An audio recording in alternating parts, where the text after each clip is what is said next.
안녕하세요. 네, 이번 순환은 우리 저는 이제 캡슐도 했고 변사기도 했으니까 이번에는 이제 전에 약속한 것처럼 핵심 OX 선택형 대비를 위해서 이 교재로 하기로 했습니다.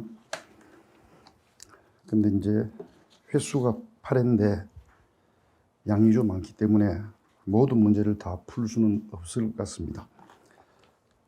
그 말은 뭐냐면 제가 수업 중에는 다 풀지 않는다는 것이고, 그러나 여러분들은 빠짐없이 다 봐야 되겠습니다. 물론 뭐 여러분 봤겠지만, 그래서 가능하면 이제 제가 봤을 때 좀 중요하다고 생각되는 것, 순수 판례만 보면 바로 되는 것, 막 그런 것들은 몇 가지 생략하기로 하겠습니다. 문제 3쪽으로 봅니다.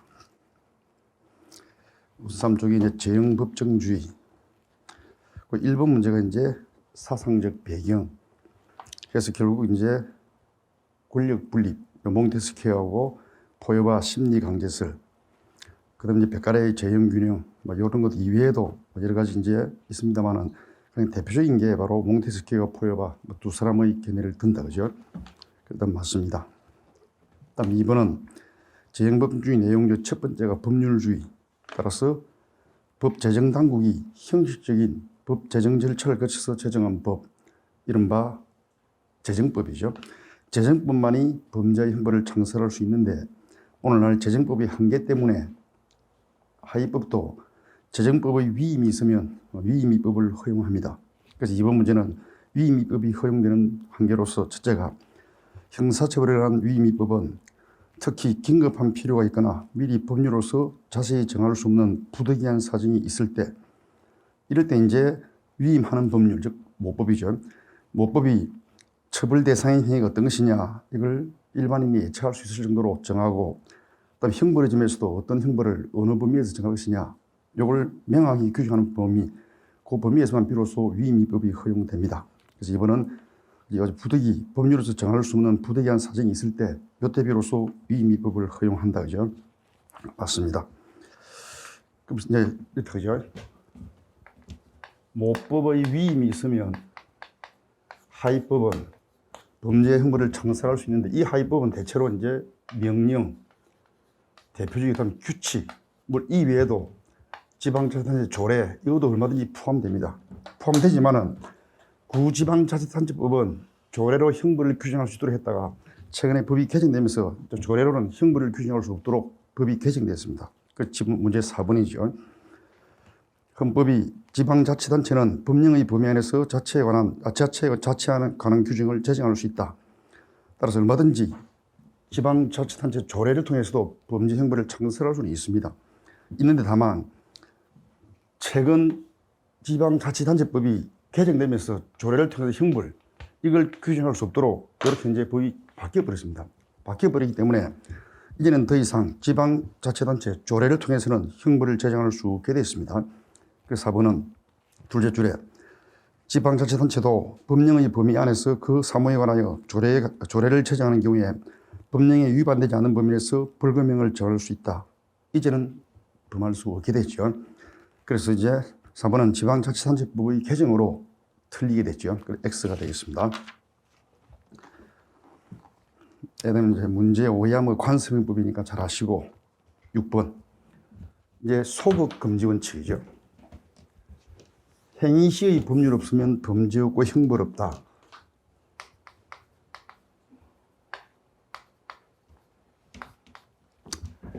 행위 시에 유의한 법, 우리 형법으로 1조 1항입니다. 그죠?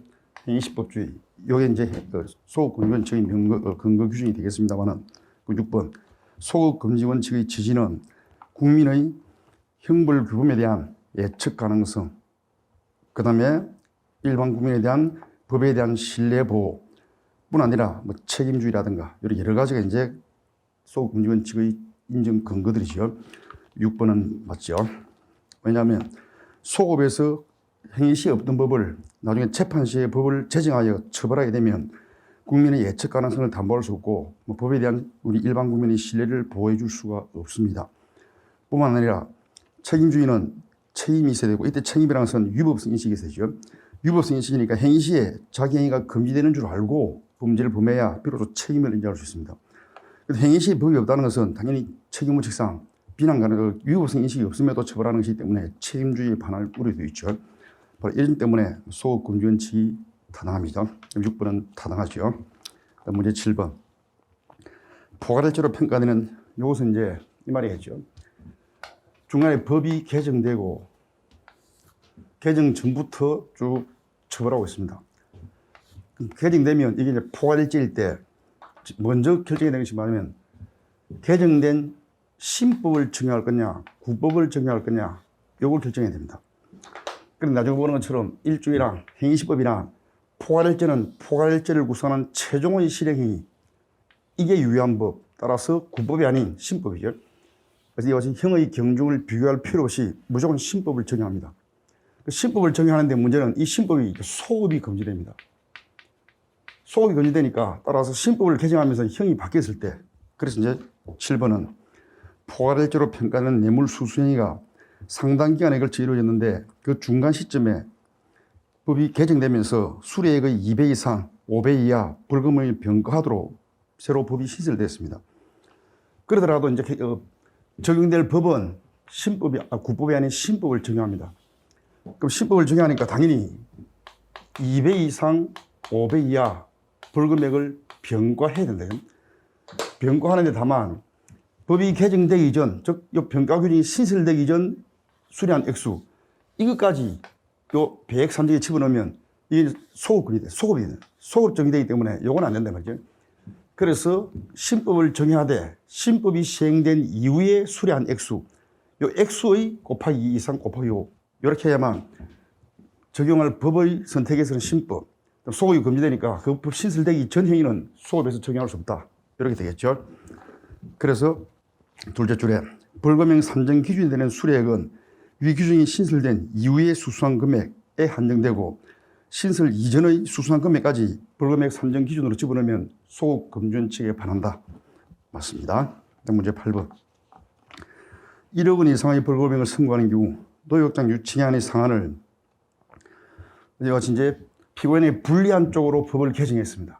개정은 소급 금지니까 당연히 그 법 시행 이후에 최초로 범하여진 요 범죄, 이때부터 적용해야지.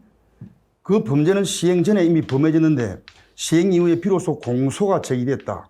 그래서 이때부터 적용해버리면 당연히 시행 전에 이미 범한 범죄, 이걸 처벌한 것이니까 소급금지 원칙에 반하게 되죠. 그게 8번이다. 그죠? 따라서 시행일 이후 최초로 범해진 경우가 아니라 시행일 이후 최초로 공소가 제기되는 범죄부터 적용한다 하니까 이게 잘못이죠. 그래서 소급금지 원칙에 반하게 되죠. 위반된다. 맞습니다.